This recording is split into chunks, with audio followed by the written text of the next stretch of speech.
And class is in session, everybody. Accademia Giallo is back roaring into 2026 with, I'm just going to put it out here, and I am perfectly open to being corrected. I think the film we're talking about today is possibly the wildest movie that we've ever discussed. Not the wildest Giallo that's ever been made, because as evidenced by the very nature of the series, I've not seen all of them. But watching A Hyena in the Safe, I was floored. I'd never heard of this movie before. Celluloid Dreams just came out with a Blu-ray of it, which I have right here, which you can pick up and find retailers everywhere. And it's not, just real quick, it's not a 4K, it's a regular Blu-ray, but watching it on a 4K television, I couldn't tell the difference. It looks amazing. The Henkels did a fantastic job on the restoration, as they tend to do. But today we're going to talk about this film from 1968. And I'm sure that the "is this a Giallo" debate is going to rear its ugly or not so ugly head, depending on how you feel about that argument, today as we get into this. It's like Giallo meets Reservoir Dogs or something, both involving diamonds, both involving very colorful characters, betrayals, death, the entire thing. And I'm very excited to talk about this. I'm also excited to get the temperature, and that's not an Arctic blast reference for those of us suffering in the Midwest. The reading from my fellow panelists, dare I say faculty here at Accademia Giallo, of what they think about this. I have no idea. I've not asked, did no polling beforehand. So we're going to get some fresh takes and discuss A Hyena in the Safe. Before we do that, who are we? We are Accademia Giallo. I am Ian Simmons of Kicking the Seat. We have John Kitley of Kitley's Crypt. We have Aaron Christensen, AC of Horror 101 with Dr. AC, and Steve, aka Big Swifty 500 of, well, Accademia Giallo. So thanks, gentlemen, for joining us. And I want to go around the table before we get into what this movie is about, really, and just get a yay or nay on your high or low opinions of this film. So, AC, let's start with you. Yay or nay on Hyena in the Safe? I had also never heard of it before, and I thought it was very entertaining. I had a good time. Again, I was a little reluctant. I was like, oh boy, there's so many movies out there that we maybe still haven't covered that are, on the master Giallo list.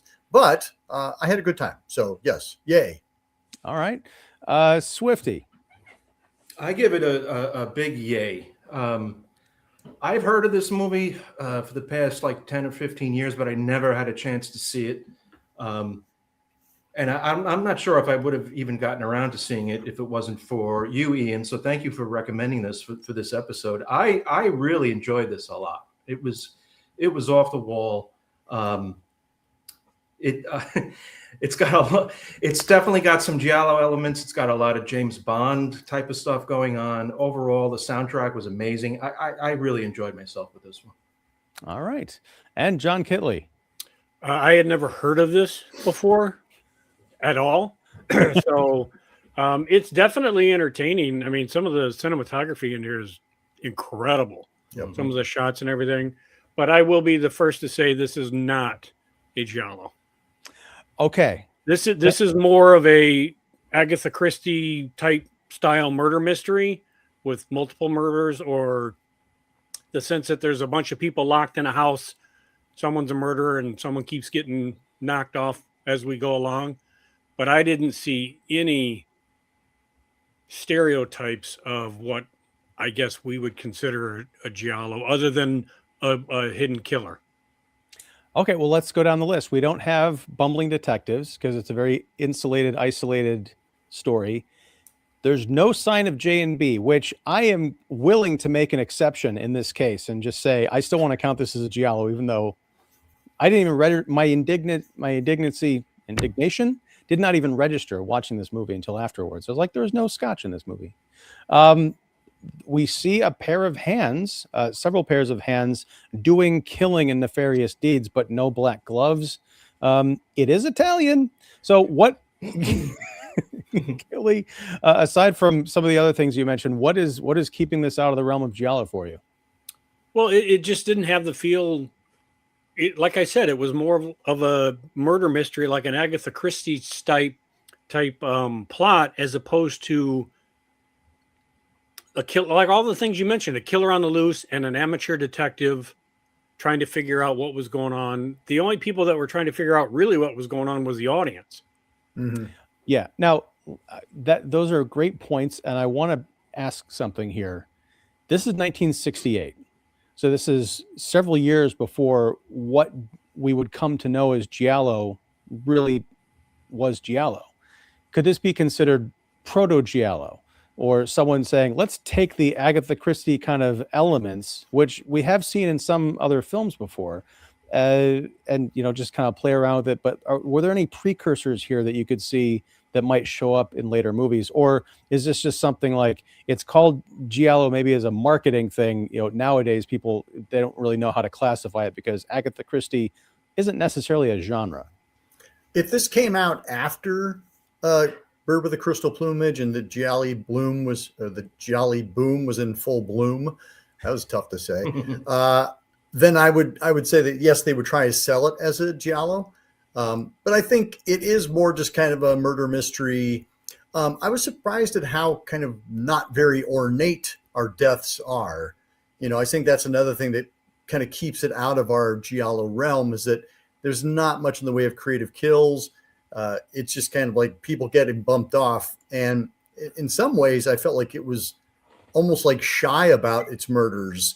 Like the electrocution death, I was like, what happened? Like I had to like back up and be like, what? And then thankfully they went on and explained that he'd been electrocuted. Cause I was like, I don't even know what just happened. Like he picked it up and he was like, so, things like that. I feel like they've just they're steering clear of lingering on the murders. They want you to know that, there's one less character in the mix, who's the murderer going to be.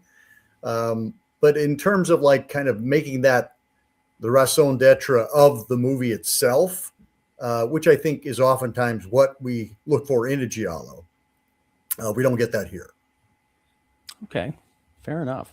Well, let's talk about what this movie is. A group of nefarious people get together at this secluded, very impressive estate. It turns out it's been 11 months since this grand heist involving an untold amount of a sum of money involving diamonds. I'm getting scrambled up here. I have not had nearly enough coffee today, or maybe too much. Ian, were those really diamonds? Because at the end, they kind of look like my crushed ice out of my dispenser. Those are the poorest excuses for diamonds in a movie I've ever seen. Well, I like how they shored it up by going, oh, they're fake. No, they're real. No, they're fake. I'm like, okay, well, whichever one they are, they look real fake. I don't think I've been that close to actual diamonds, at least ones that size. So I couldn't tell you. And I like ultimately how this movie is resolved, but you're right, AC, there was a little bit too much, stepping across the line back and forth. Well, they distracted you with that pulsing yellow blob down the left-hand corner for about 5 minutes. I was like, is that what's happening? Honestly, when I saw that, we'll get to what that actually was in a minute, but that giant pulsating yellow blob, I thought there was a problem with the Blu-ray I was watching. Like it was a glitch or something that they forgot to clean up. But I'm like, no, there's something that, because I could tell that it was forming the outline of the word fiend or Fine. But it's almost like the proto end credits or mid credit sequence. It would have been the point where the screen goes black and they just pick up with this kind of a coda, and then they would have Finn come up at the very end. But this is like, the stay in your seat. There's still something going on. And also what's up with this blob anticipation. So I really kind of dug that. But anyway, there's these people get together. There's 7 keys, each being held by 6. Is it 6? I thought it was 7. 6. Wow. How did I miss that? You just wanted there to be an extra key. You wanted this to be even longer. You were having so much fun. Much fun. You're like, maybe you could have one more key. I did kind of want there to be an extra key. But okay, we'll just say there's 6 keys, but I'm going to go back and check my notes because that feels wrong. But anyway, there's 6 keys to this giant safe, the titular safe, that comes rising up on this plinth out of the pool in this estate. It's very technologically advanced. There's apparently a layer of uranium surrounding the inner vault, so that if anyone tampers with it, they're going to die horribly of radiation. But if they unlock this thing, they're in for a real treat as far as life-changing money. Of course, when everyone gets together at the house, they all produce their keys except for one guy, the shifty, cocky dude who walks in the place with that kind of the George Clooney swagger and Caesar cut, making like he's the big man. But he can't find his key, which he's placed inside of his cigarette case. He's fumbling for it, and it becomes a real problem because if he can't produce the key, there's a very good chance the rest of the people in the room are going to bump him off or torture him until they find the key and then bump him off. This leads to death. And some attacks on some of the other people in the house. And through the course of the movie, although I would say I expected a lot more, I guess, spacing out of the murders. This movie is very back heavy in terms of the graphic death. But it's sort of like that 10 Little Indians, very Agatha Christie kind of storytelling. But at the end, and we are talking spoilers here, there is that great, I'm going to go back to the Reservoir Dogs thing, where the person who you think is probably the least likely to get away with it kind of gets away with it. And the person you think has all the answers ends up going insane and possibly dying or being set up to be horribly killed by the big boss who's about to show up. I'm going to need all of your help to figure out what happened with Anna at the end of this movie, because last time I saw her, she was on this weird lazy Suze of insanity and mixed with the end of Slaughter High. And I don't know what was going on there. That ending was great when she was spinning around, and the camera work there was really good. I guess they filmed it and probably just sped it up, but they had a lot of alternating colors, reminded me of a lot of Bava's work, the greens and the blues and the reds. It was really cool. But I watched this 1.5 times. I watched it for the first time yesterday, and I watched it the second half again today, and I'm still confused as to what. Anna fills in for the boss, the quote-unquote boss, who's apparently dead. Boris, but then there's another boss up in a helicopter. Who's the guy in the helicopter? I'm completely lost. I really am. I need you guys to walk me through this one. Yeah, I don't know who the guy in the helicopter is who's like threatening everybody and saying, I'm going to come down there any second now, and I'm going to take half those diamonds. And I'm like, what? Who are you, man? Like, other than the guy with the helicopter. He's the seventh key. He's he's pretty, the which should be another Giallo movie, The Seventh Key. But yeah, it is, that part's a little weird. But I do like the setup in that, like, you have to have all 6 keys present in order to open this ornate safe. And it's almost, you can't start killing each other off because you need to know where the key is before you do that. So I think once his key appears, then we start moving along in a logical step because everybody knows everybody has a key at that point. But I really liked how we were kind of stuck, with Albert, our junkie, like, who, he didn't know where the key was, which made it even more interesting. I was like, if he doesn't know where it is, like, it's not like he's holding out.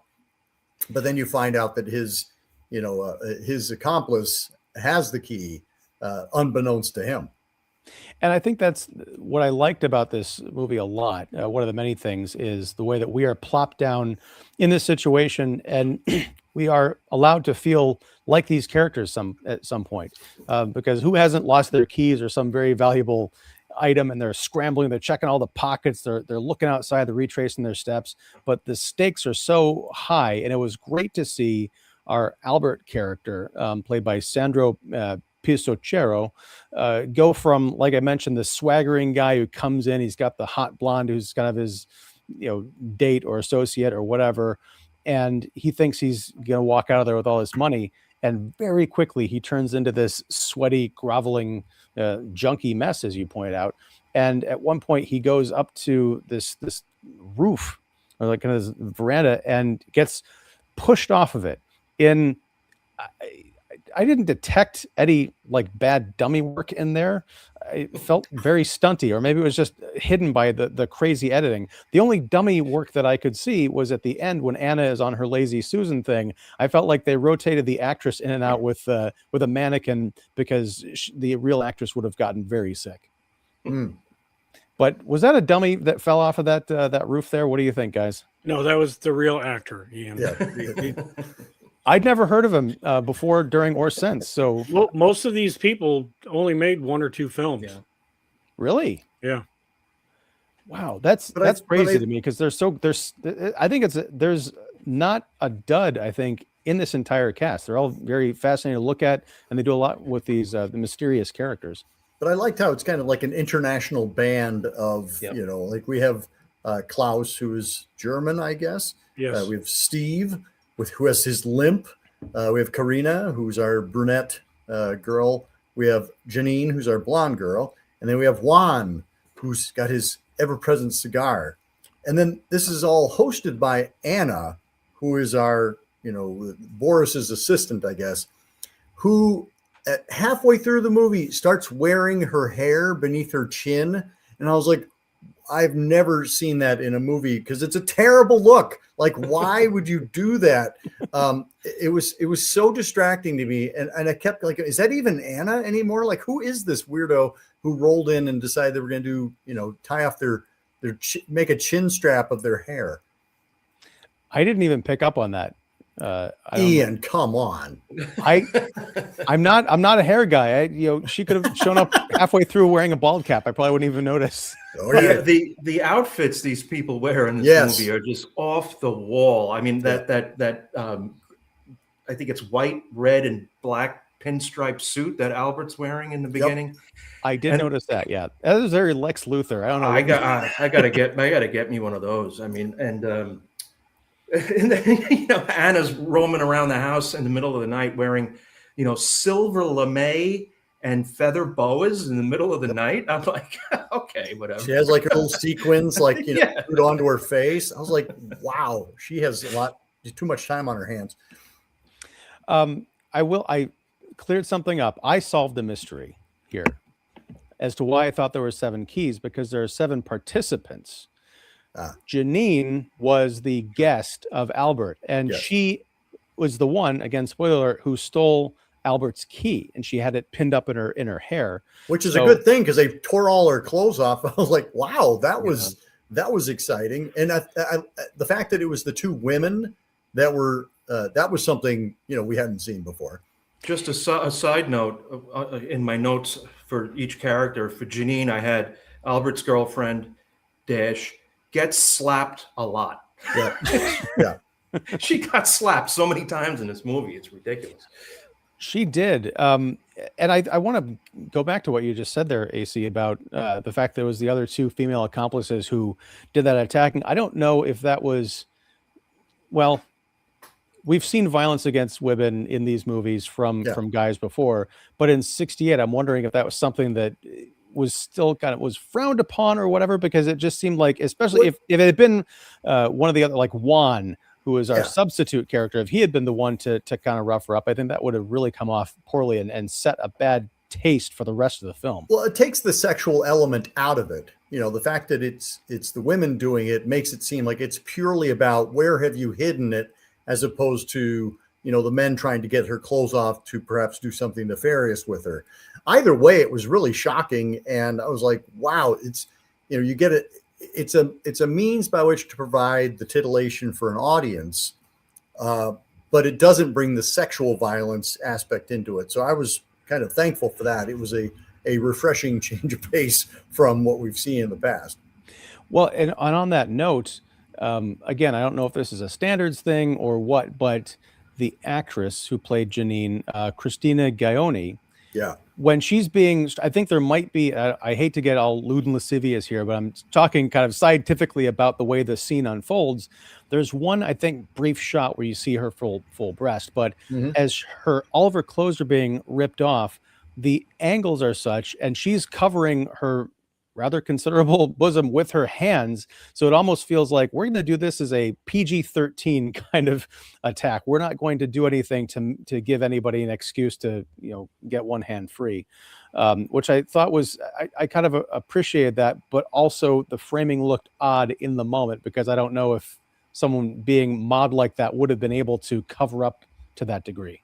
I had never seen her before as an actress, but like in the end credits, she's the one with the special consideration, special casting. So, and you look at her filmography, she's got a pretty extensive one. If you look on IMDb, she's the only one like with a headshot. Everybody else is just kind of names.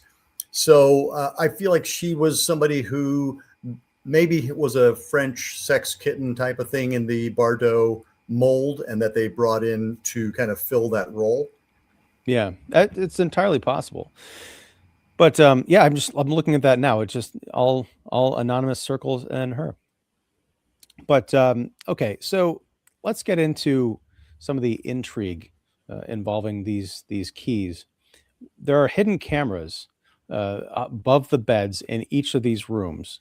And what I liked about the POVs of these cameras is we're looking down on each of the beds of our guests, and we're also seeing them through these like diamond chandeliers. So it's not really a kaleidoscope effect, but there's something very otherworldly about what we're watching through there. And we see that's when we get the revelation that Janine stole Albert's key and had it hidden up in her hair. And that's also where, I don't remember if we saw the person come. I think we saw the person come into the room, and then we cut away later, and it turns out it was Steve who had attacked her. And was it Nina or Karina, sorry, who came in and threw a pillow on top of the body to make it look like she was suffocated. I guess she didn't notice the giant stab wound in the chest, but so that's very odd. But I like the crossing, the double crossing, the weird relationships between these characters, because again, it does feel like they came together to pull off this job, but they didn't necessarily know each other. And that's probably for the best, because I don't think they would have lasted long in any kind of like real relationship. They're very cutthroat. I like how this closed circuit TV starts off very kind of organic, but then she just keeps hitting the same button to get all the different views. And I'm like, okay, that's handy. And then by the time we get to, I think it's Klaus and Steve, like fighting each other out in the yard, like the closed circuit TV's like got all these different angles. I was like, wow, this is very very ornate in terms of the coverage. Well, also because she had stopped. I don't think there's any buttons being pressed during that back and forth. We're seeing that it's like we're watching the movie on the security camera monitor. Yeah. You're also talking about a house that has a garage that can be completely submerged in water. Yep. Yeah, watertight. Not only the safe underneath the swimming pool. So you have the swimming pool with the plastic geodome too. I mean, this is a great house. Yeah, and an observatory. Yeah. I mean, who's going to design their house? I need a garage that I can completely submerge in water, because one day I might, I may need to trap somebody in there. I was thinking about this, John, and we're jumping far ahead, but that's fine because there's a lot to talk about this movie. It's not quite an airtight garage, because I was watching the coverage of it. You can see like little gaps. So it's feasible that water could have kind of trickled out. But I think we're meant to believe that it was such a large volume of water pulling in or pushing it that it would have filled up. But it didn't fill up. That's the funny part. Klaus, if he had stayed outside of the car. Yeah, if he stayed on top of the car, he would have been fine. He would have been fine, because what's his name? Steve is floating around dead in there. He's floating at the top. Albert. That's Albert floating. Yeah. But that's it's Steve, Klaus. But if he would have stayed outside the car, he could have literally still been alive, still breathing, because there was still a good chunk of space at the top. But I also feel like that was like electrified it again. Yeah, that's right. You could have just like electrocuted all the water in there. I did think that like it was interesting that became like the showcase set piece. Yeah. Like we're like, oh, the suspense. This, because I mentioned earlier that how like all the deaths are kind of pretty quick, and this was the only one that was kind of prolonged and quote unquote suspenseful. And I was like, okay, like how long are we going to be with Albert floating around while Klaus continues to climb in and out of the car? And I don't think it was that suspenseful of a sequence, to be honest. I was like, okay, we see what your setup is, and then he's just going to like scream and yell for. Although I did like the jewel appraiser and Anna up there like listening and turning on the radio and putting the phone up so that he could hear the music while he was being drowned. That it was totally like a bad, 007 spoof, or like a Batman episode. I mean, it was... Look, I appreciate y'all's perspective as I often do, but I don't think the point of that scene was suspense. I don't think there was any illusion on the part of Klaus or myself that he was getting out of there alive. I think the whole point of that was to slowly torture a character and have him have this ghoulish death. I mean, the fact that Albert's corpse, they stuffed it in the garage after he died and they discovered the body, and he's kind of sitting there rotting. And then as the water rises, his body is kind of like, it's sitting upright, and then it's lolling, and then the head, but it's got the one eye that's looking kind of accusatorily at Klaus as it keeps coming into his field of view. I think it's just there to watch this, the guy who from the beginning is the most dangerous, the most imposing character, be brought literally to his screaming knees. I mean, he did everything except call for his mom at the very end. And I gotta disagree a little bit. If he'd stayed outside the car, I still think he would have drowned, because I got the feeling that Anna just kind of stopped the water flow before it filled up to the top, because she knew he was already dead. But the car. That's the thing. You don't see him, unless I missed it, you don't see him succumb to the water. Right. You see him in the car fighting and screaming and yelling, but you don't see that moment where he literally drowns. So I was thinking at some point she's going to open the door, or she's going to let the water out, and he may still be alive. But he was faking it. Yeah, because he literally, if he would have stayed outside the car, there would have been enough gap, because that's how it ends. When everything's done, you still see what's his name floating on the top. And they deliberately don't show him. Yeah, I kept thinking, I'm like, I also was like, just looking at the running time and going, we got another 15 minutes left. Like, this can't be, you only got one character who's still under suspicion at this point. Well, but that's sort of my point, is like, I think she stopped the water, right? Like, because she knew that he had gotten into the car. Right. And that the car is lower than the top of the, the top of the ceiling or whatever. So, but we don't see him drown. And I think, or we don't see him die. I think the reason is because we get the payoff of when Anna goes into that garage and all the water is emptied out. She goes into the car to get his key. Yeah. And when we first see him, he's got this fright mask and his fingers are like almost clawing at the glass, and he's frozen in motion. Like, that's how he died. Like, he had a heart attack in mid claw. Yeah. It was one of the most horrific things I've ever seen. And she, if I remember correctly, she had a little bit of a reaction when she got in, because she had to kind of go into his lap to get the key out. I think part of his body like fell on her. She was a little bit shocked.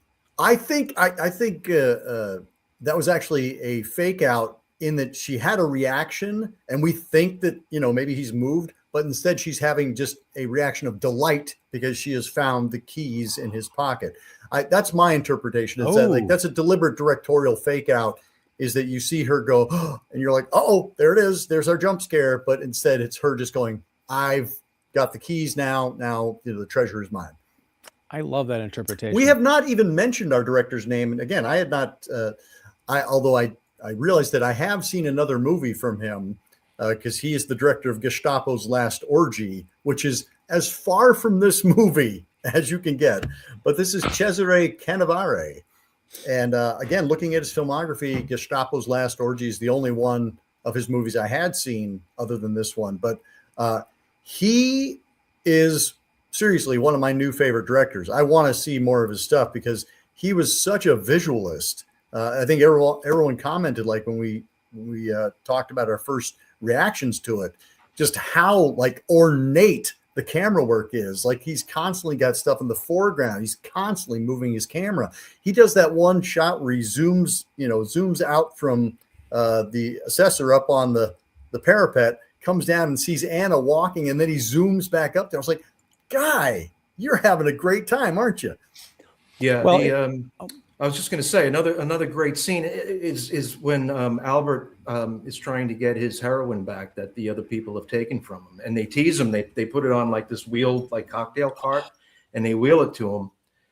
and the camera work, just showing his detox and all his feelings, and the camera's kind of tilting and turning. It was really good. I wonder if we got to give more credit to the cinematographer, because Gestapo's Last Orgy is, I don't remember any shots like that in that movie, and that movie is, in my opinion, the most notorious of the Nazi exploitation movies. I mean, that movie threw me. I was like, same cinematographer.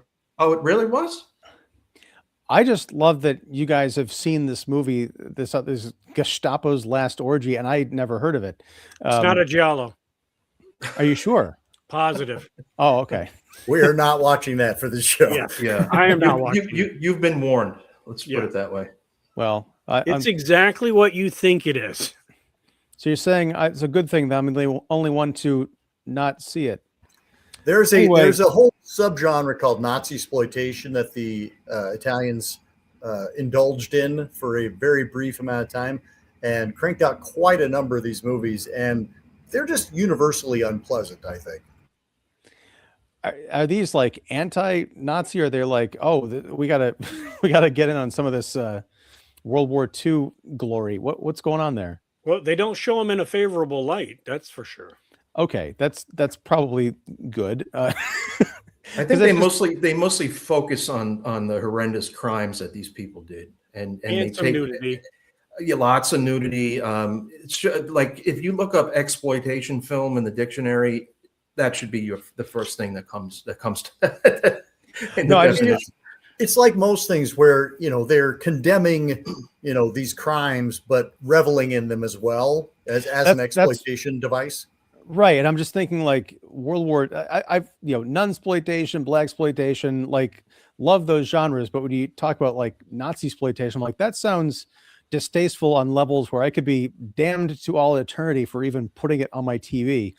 So yeah, maybe I'll check out Cesare's other work, but or Canevari's, but I'm not in a rush to see that one. But I wanted to bring up something. We were talking about the filmmaking, cinematography, and direction here, and editing. Oh my gosh! But it reminded me of here's my Friday the 13th reference. Everyone take a shot. Sean Cunningham related, or I guess it was Adam Marcus, the director of Jason Goes to Hell, The Final Friday, on the audio commentary for that movie, related a story about how Sean Cunningham would often take him to task for wanting to do all these crazy setups and camera moves and stuff. And Cunningham kept yelling at him, film school, film school.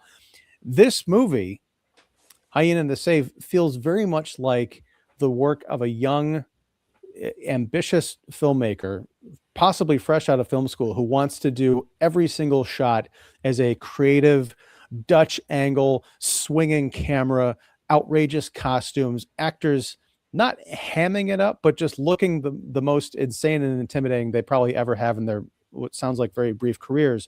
But there's not a moment in this film that is presented in a traditional, like, vanilla layout. Everything is at a weird angle or something crazy is going on. But it doesn't feel overwhelming. It just feels like you're like in on something amazing. Yeah, I was just looking up our cinematographer, Claudio Catozzo. He really only worked with Canevari. I mean, it seems like the two worked exclusively together, and when one of them was done, the other one was done. Interesting. Wow, man. Let's talk a bit about Steve. Not you, Steve. This isn't an intervention. I'm talking about Steve in the movie. He's our guy in the suit who, at first, when we first meet him, I thought he was blind because he's walking in a very kind of, he's got the cane walking stick. He's walking very stiffly, and he doesn't look like he's really focusing on anything. Plus, he's coming up to the estate at night. But no, he's not blind. He's got something else going on. And there's a blade at the end of this cane, and that's where I think some of this James Bond feeling comes in. But what do we make of the Steve character? Is he an archetype we've seen before? Because I can't quite place another character like this that I've seen in another film. I mean, honestly, I feel like he was there. He was given that distinctive limp, but clearly he's not using, he's not actually impaired, right? No. So it's just there as a decoy to throw people off. to make him feel like he's more infirm than the others physically, makes him less of a physical threat. Turns out he's just as able, and in some ways more so, to have done the murders. So he's our Kaiser Soze, except not nearly as victorious at the end. And I like the fact that the blade and the cane is the James Bond reference and not the safe underwater, the glass, the submersible garage, and all the other stuff. But he's got a knife in his cane. Way to go, Ian. Look, this isn't Accademia Bond, okay? I'd be in remedial class if that was the case. But no, it's I should have said it's one of the elements that like really kind of stands out. Like, oh, that's what we're doing. And you know, as far as him using it, it's interesting that he has a very distinct modus operandi. He tends to just stab women directly in the chest in the exact same spot. That's how he took out Janine, and it's also how he took out I keep forgetting her name, Karina. I keep wanting to call her Nina, in the woods. And that's how he gets taken out as well.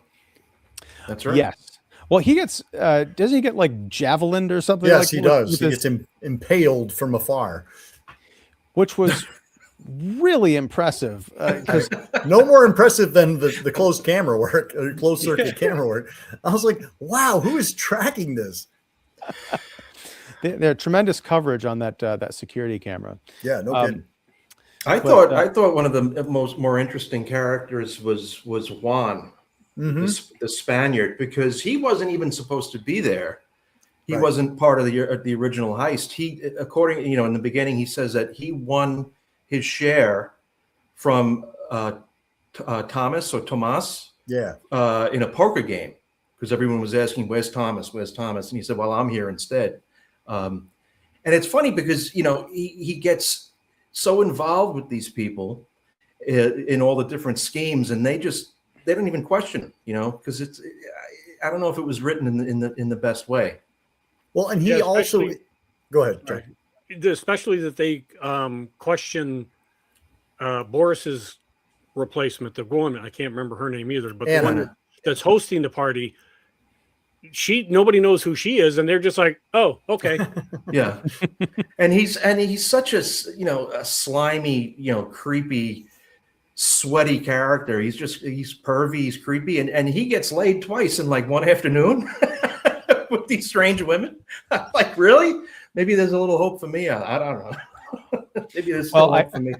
I hope you don't end up like Juan, Steve. But that's a very good point, because at one point he seduces is the wrong word. Why does he sleep with Janine? Why does she sleep with him?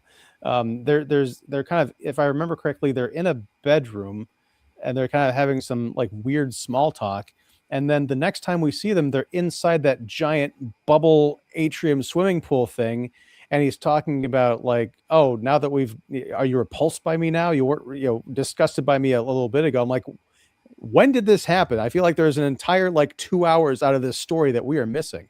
That is true. It's much like the crazy jump cut when Karina and Steve are walking, and he's like, and then they're outside, and that's where I was like, what just happened? Like you were having a conversation. It's like one of those where you're like, so you ask the question, then like suddenly you answer as you're walking through a doorway of another hallway or getting out of a car. I'm like, wait, what happened to the rest of the conversation between this stage and that stage? But again, very visually stimulating. Like you were constantly being kind of caught off guard. So again, I didn't dislike it because of the payoff. But it did. There are just tons of things in this movie that don't make a ton of sense. Hello, Italian cinema.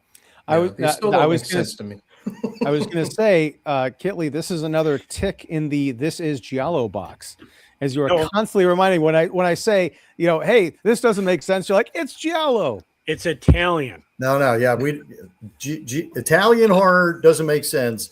Giallo oftentimes makes sense. But even if it doesn't, end result, it's still Italian. No, look, I'm catch-all.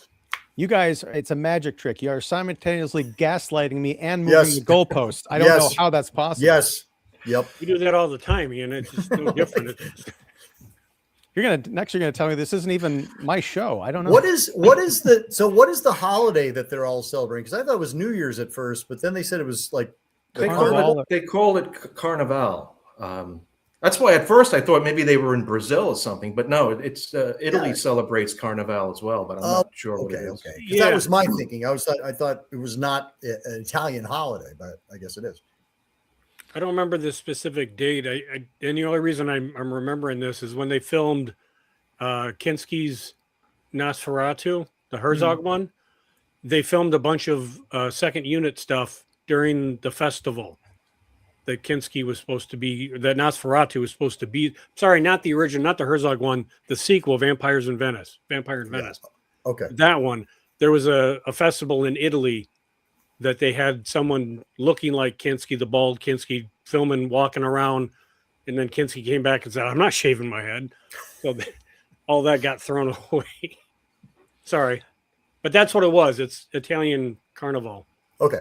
Now, I'm going to step out here and ask, what is Carnival? I've heard of it, but I don't know exactly what it is a celebration of. Is it like Mardi Gras or something like that, or is it?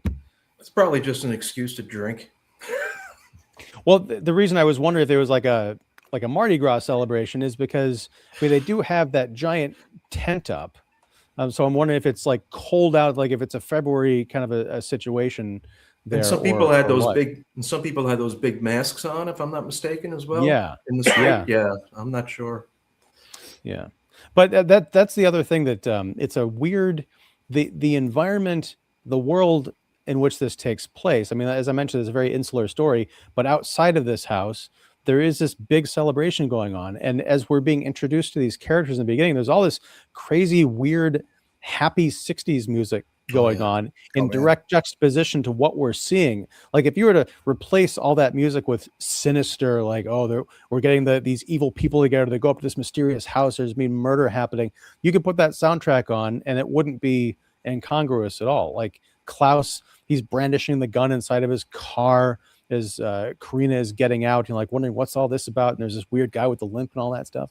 But then occasionally the Carnival element comes back into the picture, as you mentioned, AC, when Anna and Callahan, who's the guy who's going to be appraising the diamonds, they're listening to Klaus dying in the garage, and you can hear all that music being piped through. It's really strange.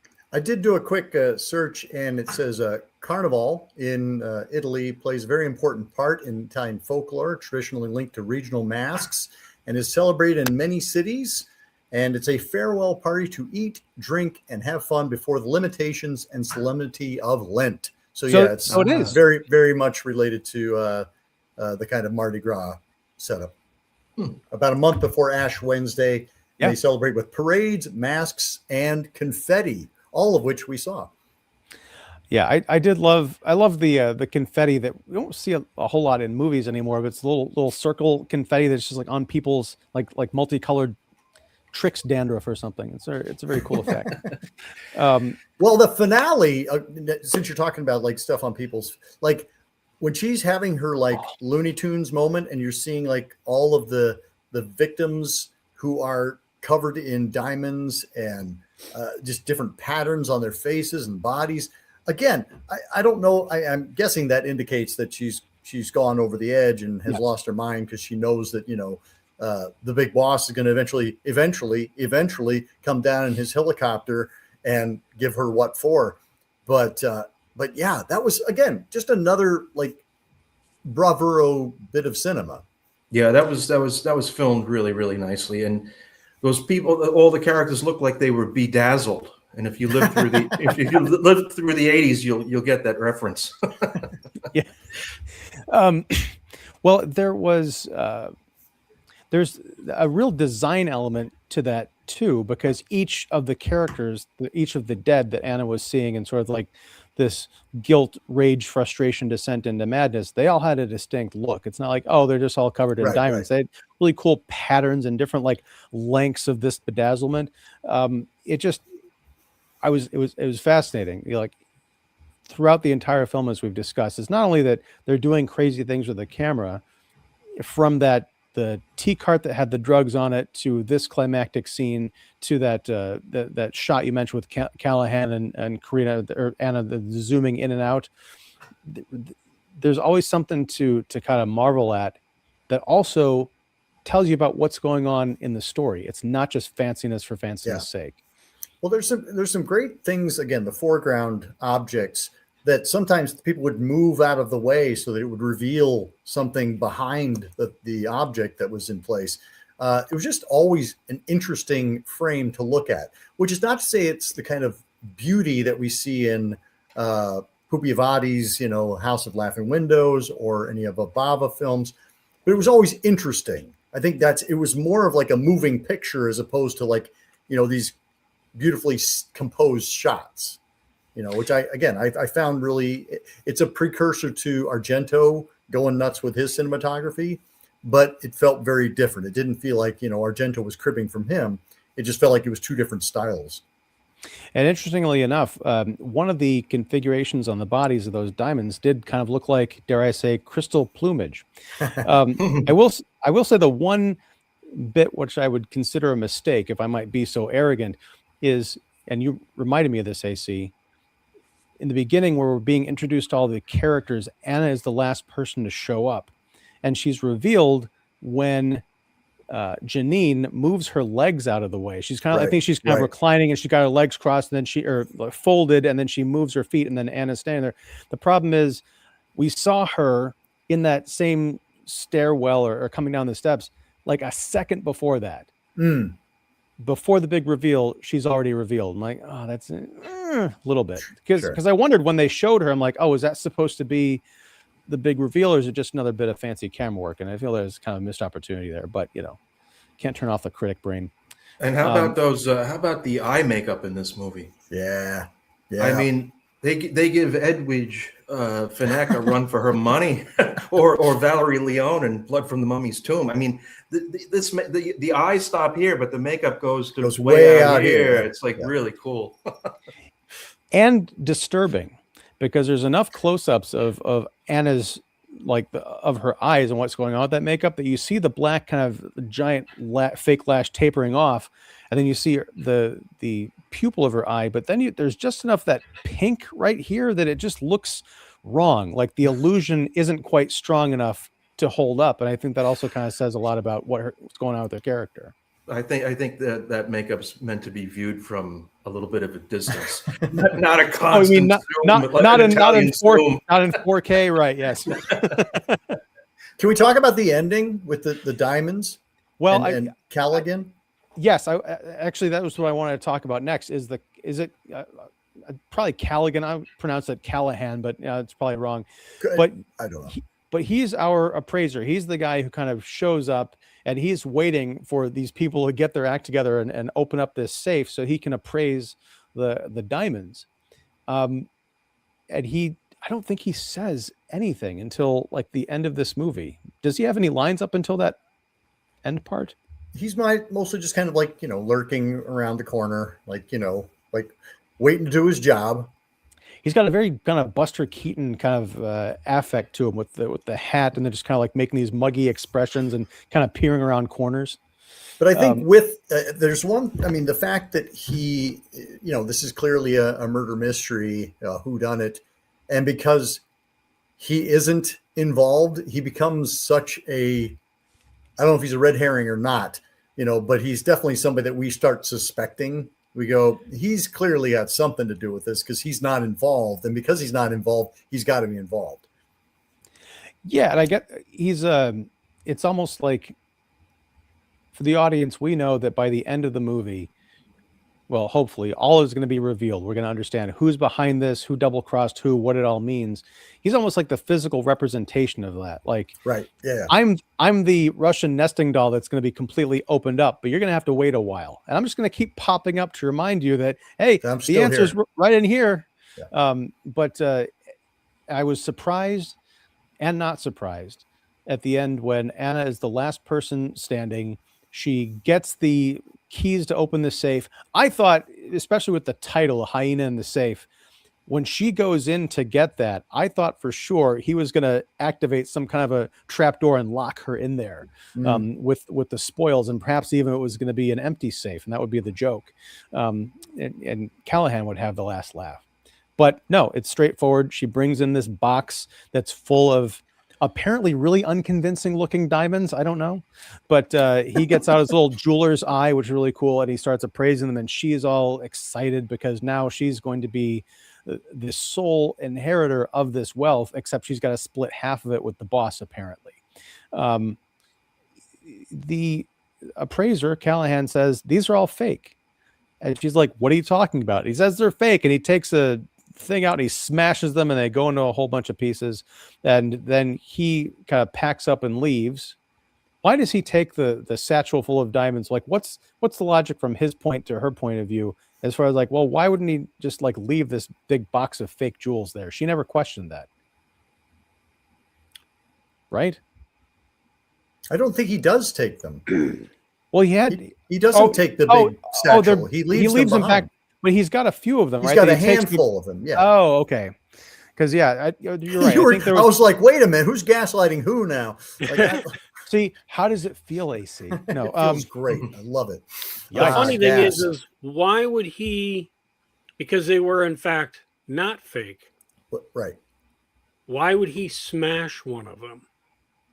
Unless he had a one up the sleeve, no pun intended. But you don't smash a diamond the size of a $50 or fit for a quarter, right? Just to prove a point. And you looked at two of them. Mm-hmm. That's a big bag of diamonds. And you're just going to look at two of them and go, yep, everyone is fake. Well, again, he's selling it to her. So she's the one who fell for it. She should have said, I want you to go through every single one of those. Yeah. And give me your wrong diagnosis. Well, and so he goes out to this car outside the house as Anna is completely gone around the bend. And he gets into the car, and there's a girl from the Carnival festival, and she's got this ornate necklace on, and he produces a diamond and kind of places it in one of the empty settings in her necklace. And he's like, yeah, there's a whole bunch back in the house. He makes some kind of a comment, if I remember this correctly, and correct me if I'm wrong, that he says, I only smashed the fake ones. Did he say that? I thought he made some kind of a remark about that, but I don't know if that makes any sense. I don't remember that because that would have made something would have clicked, but yeah. But why would there be fake ones in there? I don't know. Maybe you said like he like produced one so that he could smash. I don't know. I'm just sitting back listening because I'm still completely lost, even with you guys explaining it. No offense.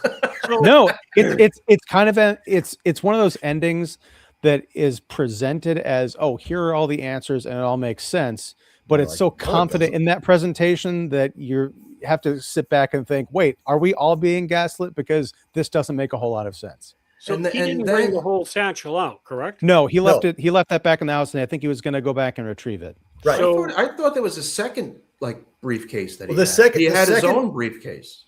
No, I don't think so. I don't know. He talked about there being two different stashes of diamonds at the bank that got broken into. One of which was full of fake ones, and one was the real ones, and that they'd stolen the wrong one. Right. That's where I got my wires crossed, because I think that's where I came up with the idea that he had said he smashed the fake ones or something. But yeah, that could be. I think he did come out with his briefcase or with something. Yeah, his smaller one. Yeah, because he wiped the crushed diamonds off. If he didn't come out with the big bag, then what's the big joke when, he's on a government official working with the insurance company or whatever you want to call it. Right. Then the girl takes off with the diamonds that he'd given her. Right. Okay, well, you got a big bag of the main loot is still in there. What's the big other than you're going to get the fact that you're going to get in trouble for losing, whatever thousands of dollars you gave away. And hopefully smashing the fake one. Yeah, I think he took two diamonds at the end and put them in her necklace, because they mentioned earlier that there were two huge diamonds within that haul that were immeasurable in value. Twins, that's right. Yeah, they were immeasurable in value. That's how right. big they were. Well, I can imagine if there's anything that's not accounted for when the authorities show up, he could just say, oh, well, there's these 6 people or 7 people who are trying to rip you off, and one of them stole them, or they were lost or fell down the drain. I don't know. That doesn't seem as hard a pill to swallow. My question is, we know that Anna went insane in that house. Right. I have a couple of questions about that. One, if the boss man is going to show up and he's in a helicopter, he still has, even if he's going to be there right away, he still has to find a place to land it and walk / have a chauffeur drive him to the house and then come up. And she could have gotten away. There are vehicles there, and possibly even whatever one she drives around anyway. So why was she so afraid of this guy? And even if she didn't take any money, you don't just walk away from the mafia. It'd be one thing if he actually showed up at the door right after Callahan left or something, and she's like, they were all fake, and he's like, pointing a gun at her or something. But it's weird. But the other thing is, Callahan may have seen her start to like turn into a drooling vegetable, is mumbling something about people with diamonds all over them. But still, why would you leave the giant satchel of those diamonds in the house with her to go out and see your side piece in the car? Like, there's still a danger that Anna is even faking going insane, and she's going to take that satchel because maybe she thought, this guy's lying to me, and then takes her chances on the run. Plus, if he is a plant for the insurance company to be posing as a what do you call it, an appraiser, and he sees people being killed left and right. So obviously we are going to send this person into a den of thieves, so to speak, murderous thieves. Wouldn't you want someone a little bit more that seemed like they could handle themselves? Yeah. I mean, obviously he came out okay, but at the end when you're like, oh, he's the insurance guy, yeah, and he calls his bosses saying, yeah, they're all dead here. The jewels are sitting here, except the ones that I accidentally just gave away or may not have smashed. Yeah. He's a pretty cool customer, I got to say. I got to admit, the first time someone dies or sitting there listening to Klaus being drowned, and he's on the phone going, look, listen, I'd have been out of there. Well, but I think there's a whole Callahan cinematic universe waiting to be told. But I got the feeling that, you're right, John. In any other movie, there's cause for concern, but I got this weird Alfred Pennyworth vibe from him because he's Batman's butler, but he also used to be a killer in MI6. Like he's very unassuming. I think if anybody had attacked him, he probably could have held his own. Because and that's why he's a perfect red herring, because nobody's looking at him going, "Ooh, he's dangerous." Clearly, yeah. Ian, curious, what are there any cool extras on that Blu-ray release? There are. I have not a chance to look at any of them, but I can read some off the thing. Are you Brian Martinez? No. He did that in honor of. That's true. I'm sorry. Brian could not be here today. He's feeling under the weather. Also, Blake was not able to make it. And I'm going to do this. I hope I'm not telling stories out of school, but former guest and current friend of the show, Mr. Troy Howarth, is celebrating a special day today. That's all I'll say. But back in other news. Happy special day, Troy. Yes. Commentary by Guido Henkel. There's let's see, interview featurettes. Guido Henkel sounds like an Italian puppet that was made up to be. Anyway, carry on. Sorry, Guido. He's not an Italian puppet. Well, he's not a puppet, I can say that much. But no, and for folks who are just tuning in and don't know, I actually interviewed Guido and his son, who runs Celluloid Dreams, back in the summer as part of a Credito Extra for Accademia Giallo. I actually post the link to that down below after the show's over, because it's a hell of an episode and talks about how these guys have this whole outfit where they purchase the rights to these movies. They do all the restoration themselves. They put out these beautiful packages. And I want to say something. This is not a plug, but it's also not a plug. The release for Hyena in the Safe comes with a slipcase. This is the only time, and John, I know how much you love your collectible slipcases, but this is the only time where I've gotten a slipcase that comes flat. It was not actually wrapped around the box. So if you want to try and sell your slipcase or whatever, vintage, it's pristine, but also it really makes you consider this to be just a piece of artwork. It's just so unusual looking. But I'm not going to go through all the special features. Suffice it to say, there's a ton on this Blu-ray. So if you're so inclined, even if you're not a fan of this movie, this is such a bonkers film that I should say, if you haven't seen this movie before, I would say it's blind buy territory. And Guido, my apologies. I mean, I haven't heard too many Guidos that were not comic figures. So perhaps you're tons of fun at a dinner party, though. I would imagine so. Now I'm thinking of Father Guido Sarducci. Exactly. From the 80s. It's just my age. Yeah, exactly. It's my upbringing. So apologies again. Anyhow, I think we're about wrapped up here. Was there a thought that I got sidetracked on? Probably anything I need to finish up? I just want to tip my hat to the soundtrack of this movie. Yeah. I don't know if you guys enjoyed it as much as I did, but I mean it's not what you'd expect from a crime caper or a whodunit or an Italian, wannabe giallo. It's very Burt Bacharach-ish, if you know what I mean. I expected to hear like the Herb Albert and the Tijuana Brass and the Baja Marimba Band, but it's I found it really, really enjoyable. And I looked up the composer, a fellow by the name of Gian Piero Reverberi. And he did a couple of movies here and there, but I think he's probably most known because they picked up one of his tracks for Grand Theft Auto London, really? 1969. It's the main theme for that game. And that's where I heard it before. I was like, oh, wow, it's that guy. Okay. It's really cool. Because looking at his filmography, there's a lot of kind of like samples of his songs. They end up on like in movies and like you said, video games and things like that. But yeah, super, super fun soundtrack. One that you could totally pop on. Does it come with the CD by any chance? No, it's just the film. Yeah. John, where can I find that soundtrack? You would know. I would have to look into that. Well, okay, we're gonna close out with some comments we got.